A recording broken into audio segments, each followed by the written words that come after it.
Dear aspirant Manu academy में आप सभी लोगों का स्वागत है। बीएचईएल में वैकेंसी आई है। उम्मीद किया जा सकता है आपसे कि आपको इस न्यूज के बारे में पता चल चुका होगा। उम्मीद इसलिए भी किया जा रहा है क्योंकि मैंने आज गूगल किया बीएचईएल रिक्रूटमेंट और देखा कि भाई देश के जितने भी लीडिंग न्यूज़पेपर हैं, जितने भी बड़े न्यूज चैनल हैं, सबने इसके ऊपर स्टोरी किया हुआ है कि इंजीनियर्स के लिए एक सुनहरा मौका, लाखों रुपए कमाने का ऑफर बीएचईएल में आया। इंजीनियर्स के लिए बम्पर वैकेंसी। सब तो ठीक लगा, पर जैसे ही मैंने ये बम्पर वर्ड देखा ना, ऐसा मन किया कि जिसने स्टोरी किया उसको पकड़ो और लटकाओ और कुहनी मार दो भाई पीठ पे। भाई काहे की बम्पर वैकेंसी यार? 30, 40, 20, 10 पोस्ट हैं ऑल ओवर इंडिया और तुमको पता नहीं कितना पॉपुलेशन है इंजीनियर्स की, और इसको बोल रहे हैं बम्पर वैकेंसी। कुछ भी। हालांकि केवल इंजीनियर के लिए वैकेंसी नहीं है, वहां पे एचआर वालों की भी पोस्ट है। वही एचआर वाले जो जनरली एम्प्लॉय का खून पीते नहीं है जब तक उनका खाना नहीं पचता है, और कुछ फाइनेंस वाले भी हैं। जब भी फाइनेंस वालों से बात करोगे ना, उनका बजट टाइट ही रहता है। ऐसा लगता है कंपनी उन्हीं की वजह से टिकी हुई है, नहीं तो लॉस में चली जाती। कुछ भी कर लो, सब जगह कॉस्ट कटिंग कर रहे होंगे एक्सेप्ट देन कि उनके डिपार्टमेंट कुछ भी खर्चा हो ठीक है, बाकी सब जगह एडवाइज करेंगे कॉस्ट कटिंग करो नहीं तो कंपनी डूबी। और ये दोनों कुछ नहीं करते हैं, सारा काम इंजीनियर कर रहे होते हैं। कंपनी जो प्रॉफिट बना रही होती है इंजीनियर्स की वजह से बना रही होती है, और जो काम कर रहा होता है ये दोनों मिलकर उन्हीं का खून पीते हैं। तो हम इन दोनों की बात नहीं करेंगे, हम केवल बात करेंगे इंजीनियरिंग की। हालांकि उनका कट ऑफ भी दिखा देंगे, कोई बात नहीं है, क्योंकि काम तो साथ ही करना है। आप लोगों को इतना पंगा लेना ठीक नहीं है। मैं तो कुछ कह रहा हूं क्योंकि मुझे तो जाना नहीं है वहां पे। खैर कोई बात नहीं। आज जो हमारा डिस्कशन होने वाला है ना, हम डिस्कस करेंगे सबसे पहले एग्जाम पैटर्न के बारे में, एग्जाम पैटर्न एंड सिलेबस। फिर उसके बाद डिस्कशन हमारा साथ में बुक का डिस्कशन भी हो जाएगा। और हालांकि बुक के बारे में मैंने पहले भी कई बार डिस्कशन किया हुआ है, होप्स हो कि आप कर ही रहे होगे।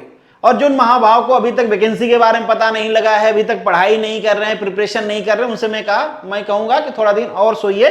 एग्जाम हो जाएगा, रिजल्ट देख लीजिएगा, क्या मालूम थोड़ा बहुत मोटिवेशन मिले तो नेक्स्ट वैकेंसी का प्लान कर लीजिएगा। अगर आपने नहीं पढ़ा है तो भाई आपको हाथ पांव मारने की जरूरत नहीं है, दूसरे वैकेंसी को टारगेट बनाइए, क्योंकि 1 महीने बाद इसका तो एग्जाम है और 1 महीने में रिवीजन और प्रैक्टिस के अलावा कुछ नहीं हो सकता है। आप टेक्स्ट बुक लेके कॉन्सेप्ट क्लियर करने लग जाओगे तो हो गया कमाल। तो टारगेट बना लीजिए किसी और एग्जाम का, उसको प्रिपरेशन करिए। हाँ, अगर कुछ भी टारगेट नहीं मिल रहा तो इसी को कर लीजिए, इसी बहाने कुछ तो पढ़ोगे। खैर कोई बात नहीं, हम इसका डिस्कशन कर लेंगे, उसके बाद इसका डिस्कशन करेंगे कि भाई लास्ट ईयर जो कट ऑफ था वो कितना गया था। लास्ट ईयर का मतलब मैं बात कर रहा हूं 2019 में जो वैकेंसी आई थी, सिमिलर नेचर, मतलब सिमिलर वैकेंसी थी, 1-2 पोस्ट को छोड़ दिया जाए तो, और near about number of vacancy भी सेम था, तो हम कंपैरिजन कर सकते हैं। हाँ, ये बात जरूर है कि थोड़ा बहुत कट ऑफ बढ़ जाता है, क्योंकि डे बाय डे जो कंपटीशन है वो बढ़ रहा है। तो आपको टारगेट करना है कि जो लास्ट ईयर कट ऑफ भाई उससे ज्यादा ही मतलब मान के चलना है। और जब भी कभी टेस्ट सीरीज दो, प्रैक्टिस करो, जैसे भी खुद को इवेलुएट करते हो, कोशिश करना है कि उससे ज्यादा मार्क्स लेके आए किसी भी तरीके से। खैर, मार्क्स लाने का एक और तरीका है कि ये मेरा प्लेटफॉर्म है, लोगों को बताओ, लोगों को शेयर करो, मतलब इससे थोड़े मार्क्स आपके बढ़ जाएंगे और आपके मार्क्स बढ़ेंगे और मेरी पॉपुलैरिटी। खैर कोई बात नहीं, पॉपुलैरिटी से जलो मत, बताओ, दूसरों की मदद करने से खुद की मदद भी होती है। खैर आगे बढ़ते हैं। यहां पे आपको सिलेबस नजर आ रहा है, अभी का है 2022 वाला, ठीक है। सबसे ऊपर क्या लिखा हुआ है भैया? टाइम। तो आपके एग्जाम का जो टाइम है 150 मिनट्स है, ध्यान रखना है। इसी 150 मिनट में आपको सारा करना है। कोई बात नहीं, ये टाइम हो गया आपके एग्जाम का। यार ये अलग ही प्रॉब्लम है, आ जाते हैं बीच में। खैर कोई बात नहीं, नीचे आ जाते हैं। आपके एग्जाम में सेक्शन कितने हैं? टोटल 4 सेक्शन है। पहला सेक्शन चाहे जिसका भी हो, इवन एचआर का हो, आईटी का हो, मैकेनिकल का हो, सिविल का हो, टोटल नंबर ऑफ क्वेश्चन कितने होंगे भाई? 120। मार्क्स कितना मिलेगा? 120। एक गलत किए तो मार्क्स माइनस कितना होगा? 1/4। जो स्टैंडर्ड प्रोसीजर होता है वही है। हालांकि कई सारे एग्जाम में या मैक्सिमम एग्जाम में 1/3 है, इन्होंने 1/4 दिया है। दूसरा जो आपका सेक्शन है दैट इज रीजनिंग, ठीक है। रीजनिंग के 50 क्वेश्चंस रहेंगे, जनरल नॉलेज के 20 रहेंगे और जनरल इंग्लिश के 50 रहेंगे। मतलब इंग्लिश का वेटेज थोड़ा है, पढ़ लेना आप लोग। हो सकता है आपके हाथ तंग हो, कई सारे लोगों के तंग रहते हैं हाथ ना। जो रीजनिंग वाला पोर्शन है, मैं मान के चलता हूं कि इंजीनियरिंग वाले ग्रेजुएट की अच्छी होगी। जो जिन्होंने इंजीनियरिंग पढ़ा है, रीजनिंग नहीं करेंगे तो क्या ही करेंगे। जनरल नॉलेज में भी थोड़ा हाथ तंग होता है उनका। वैसे आजकल के जो इंजीनियर आ रहे हैं वो थोड़े पॉलिटिक्स में भी इंटरेस्टेड हैं, तो जनरल नॉलेज इसलिए अच्छा हो जाता है कि थोड़ी चीजें देखते रहते हैं, वो पढ़ते रहते हैं न्यूज के बारे में। तो मुझे लगता है कि वो दोनों ठीक रहेगा। हो सकता है इंग्लिश ग्रामर में थोड़ा सा आपका हाथ तंग हो, क्योंकि जो हम लोग इंजीनियरिंग कॉलेज में प्रैक्टिस करते हैं एज सच, उस प्रैक्टिस से इंग्लिश में -22 नंबर आता है। मेरा एक बार आया हुआ था, बताऊंगा नहीं कहाँ आया था, कोई बात नहीं। चलो आगे बढ़ते हैं। यहां पे आप देख पाओगे जो माइनस मार्किंग है वो मैंने बता दिया है। एग्जाम का सिलेबस दिया हुआ है, तो सिलेबस एज सच जो आपका कोर डिसिप्लिन है उसके बारे में कुछ भी मेंशन नहीं है। इन्होंने कह दिया भाई सब कुछ पढ़ लो जो भी तुम्हारे बुक में दिया गया है, हमारी मर्जी है, हम कहीं से पूछ लेंगे। तो अब ये आपकी ड्यूटी बनती है कि आप इवेल्युएट करके पढ़िए कि कौन से टॉपिक आपके लिए जरूरी है, कहां से क्वेश्चन पूछा जाता है किसी भी एग्जाम में। तो इसका सबसे आसान तरीका यही होता है कि प्रीवियस ईयर के क्वेश्चंस आप प्रैक्टिस कर लें। बहुत सारी बुक्स आती हैं, YCT की बुक आती है, नियर अबाउट सारे डिपार्टमेंट के लिए आती है, वो बहुत अच्छा कलेक्शन कर रखा है उन्होंने सोल्यूशन के साथ। तो मैं तो रिकमेंड करता हूं कि वो परचेज करके वही प्रैक्टिस कर लें। जनरली होता क्या है, वहीं से कॉपी पेस्ट आ जाता है, तो आपका काम चल जाता है, उसमें कोई प्रॉब्लम होती नहीं है। सेकेंड जो आपका रीजनिंग वाला है, रीजनिंग की अगर आपके पास कोई बुक है बिल्कुल प्रैक्टिस करिए। मैं जनरली RS अग्रवाल रिकमेंड करता हूं दोनों के लिए, FT और रीजनिंग दोनों के लिए, मतलब मुझे ठीक लगती है। बाकी आपको कोई दूसरी बुक अच्छी लगती है तो ठीक है, उसको पढ़िए, कोई प्रॉब्लम वाली बात नहीं है। बस आपको प्रैक्टिस करना है, इसमें प्रैक्टिस करना है थोड़ा सा स्पीड बढ़ाने के लिए ना। बाकी तो क्वेश्चन तो ऐसा नहीं रीजनिंग में कुछ भी आता है कि अगर आपके पास टाइम रहे तो आप नहीं कर पाओगे, कर तो सारा कुछ दोगे आप। हाँ बस ये है कि थोड़ा टाइमली हमको करना है, जल्दी करना है, एग्जाम को ध्यान में रख के करना है। एक बात बताना भूल गया कि यहाँ पे जो 4 सेक्शन है ना, इंडिविजुअल कट ऑफ नहीं है, कई सारे लोग कंफ्यूज होंगे। टोटल कट ऑफ बनेगा आपका। टोटल कितना मार्क्स है, 240 क्वेश्चन है, 240 मार्क्स है। तो जो टोटल आपका इंटरव्यू के लिए कट ऑफ बनेगा ना, वो 240 से बनेगा। ऐसा नहीं कि इंडिविजुअल सेक्शन में भी आपको कट ऑफ क्वालिफाई करना है, कुछ मिनिमम मार्क्स लाना है, नहीं। एक कट ऑफ, एक सेक्शन को आप छोड़ दो कोई बात नहीं, दूसरे को भी छोड़ दो कोई बात नहीं, बाकी सब में पूरे पूरे नंबर ले आओ, अच्छे आएंगे, क्वालिफाई हो जाओगे, प्रॉब्लम वाली बात नहीं है। सेकंड की बात कर लिया हमने। थर्ड की जनरली मैं ये जो यहाँ पे दिया गया है, मैं अरिहंत को रिकमेंड करता हूँ। लुशन भी पढ़ लोगे, काम चल जाएगा, पर यहाँ भी प्रीवियस ईयर क्वेश्चन थोड़ा प्रैक्टिस करना, ठीक है। प्रीवियस ईयर करोगे तभी आप समझ पाओगे क्वेश्चन किस तरीके से वो लोग फ्रेम करते हैं और कैसे आपको अटेंड करना है। जनरली यहाँ भी रिपीटेड क्वेश्चन आ जाते हैं, जो दूसरे PSUs हैं उनके प्रीवियस ईयर के कर लीजिए। कई सारे लोग पहले करवाते थे, बीच में गेट से आ गए, फिर से दोबारा से खुद करवाने लग गए हैं, तो वहां पे आपको काफी क्वेश्चन के कलेक्शन मिल जाएंगे।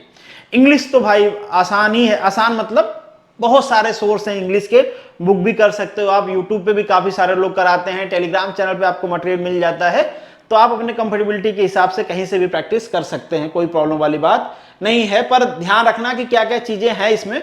जनरली इंक्लूड तो सारा ही कर देते हैं, सारा कुछ मेंशन किया है, कुछ भी ऐसा नहीं है जो नहीं बचा, जो जनरली किसी भी एग्जाम में पूछा जाता है। तो सिलेबस नियर अबाउट सेम ही होता है, तो कोई भी बुक ले लो, आप परेशान होने की जरूरत नहीं है कि क्या ये मैं सिलेबस की चीजें पढ़ रहा हूं या नहीं पढ़ रहा हूं। पढ़ रहे हो आप सिलेबस की चीजें, बस ज्यादा पढ़ना है और एक्यूरेट पढ़ना है, गलतियां एग्जाम में नहीं होनी चाहिए। खैर सिलेबस का डिस्कशन हो गया, अब इसमें कुछ बचा हुआ है नहीं एज सच। बाकी जो कोर है, कोर में सब कुछ पढ़ना है, सब कुछ मतलब सब कुछ, जितना भी सब्जेक्ट आपको पढ़ाया गया है, चाहे आप किसी भी ब्रांच से हो या फिर HR फाइनेंस वालों के बारे में मुझे ज्यादा पता तो है नहीं, तो इनके बारे में तो बात क्या ही कर लूं, ठीक है। बात करते हैं 2019 के वैकेंसी की। तो यहाँ पे आपको 2019 की वैकेंसी नजर आ रही होगी। एक वो मेटलर्जी वाली जो अभी पोस्ट आई है वो इसमें नहीं है, और एक पोस्ट कोई और सी नहीं है, आई थिंक IT और कंप्यूटर वाली। बाकी सभी जो ब्रांचेज यहाँ पे हैं, जो डिसिप्लिन यहाँ पे है, वही डिसिप्लिन इसके पीछे वाले में भी है यहाँ पे, ठीक है, 2022 वाले ओपनिंग में। हाँ थोड़ी सीट इधर उधर हुई है, जैसे यहाँ पे सिविल की 40 है, इससे पहले मैकेनिकल की 40 थी, अभी मैकेनिकल की 30 हो गई है, इलेक्ट्रिकल की यहाँ पे 15 है, कंप्यूटर की 20 है। इससे पहले वाले में कंप्यूटर की नहीं आई थी, तो कंप्यूटर का कट ऑफ हम लोग नहीं देख सकते हैं। बाकी सबकी सीट ठीक है, 2-4 का डिफरेंस है, उससे कोई फर्क बहुत ज्यादा नहीं पड़ता है, क्योंकि जब जो लोगों का सिलेक्शन होता है 1 नंबर या 0.5 नंबर कम हुआ, 2-4 लोग अंदर आ जाते हैं, तो कट ऑफ में बहुत ज्यादा डिफरेंस नहीं रहता है, भले नंबर ऑफ सीट्स 2-4 5-10 आगे पीछे हो जाए, ठीक है। तो अब कट ऑफ जो है यहाँ पे आपको नजर आ रहा होगा। मैकेनिकल का देख लीजिए, ये कट ऑफ कितने में से है, 240 में से, मतलब आपके रिटर्न एग्जाम में से कट ऑफ है, इन लोगों को इंटरव्यू के लिए बुलाया जाएगा, ठीक है। तो यहां पे आप देख पाओगे कट ऑफ, सबसे ज्यादा कट ऑफ किसकी गई है। सबसे हैरानी वाली बात देखो, HR वालों की। भाई अब खून पीना है तो थोड़ा पढ़ना तो पड़ेगा ना, तो सबसे ज्यादा इनकी कट ऑफ गई है। देखो इतना ज्यादा कट ऑफ किसी की नहीं गई है HR वालों को छोड़ के, सबसे ज्यादा इन्हीं की कट ऑफ गई है HR वालों की। फाइनेंस वालों की भी ठीक ठाक गई है, पर यहाँ पे कट ऑफ बड़ी कम है फाइनेंस की, मतलब एसटी कैटेगरी में जनरली लगता है वहां पे उतना अवेयरनेस नहीं है। ये दिखाता है कि हमारा जो सोशल स्ट्रक्चर है वो कैसा है, कितने लोग पहुंच पा रहे हैं। इतना कम कट ऑफ जाने का मतलब कि जो फाइनेंस मतलब इकोनॉमिक्स पढ़ने वाले लोग कम है, पर्टिकुलर उस कैटेगरी में नहीं पढ़े हैं लोग। हो सकता है, मुझे ऐसा लगता है कि इंजीनियरिंग में या दूसरी जगह थोड़ी स्कॉलरशिप मिल जाती है, मे बी वहां पे स्कॉलरशिप नहीं मिल पा रही है, कुछ भी रीजन में भी मिल रही हो, मैं ऐसा कुछ कंक्लूजन नहीं कर रहा हूं, अपने मर्जी से कह रहा हूं। बाकी जो इंजीनियरिंग वाली ब्रांचेज हैं आप देख पाओगे अपने अपने जो कट ऑफ है, आप एक बार देख लीजिए, कैटेगरी वाइज टारगेट बना लीजिए। पर हाँ, एक चीज कहूंगा कि 60% के आसपास सबके कट ऑफ हैं।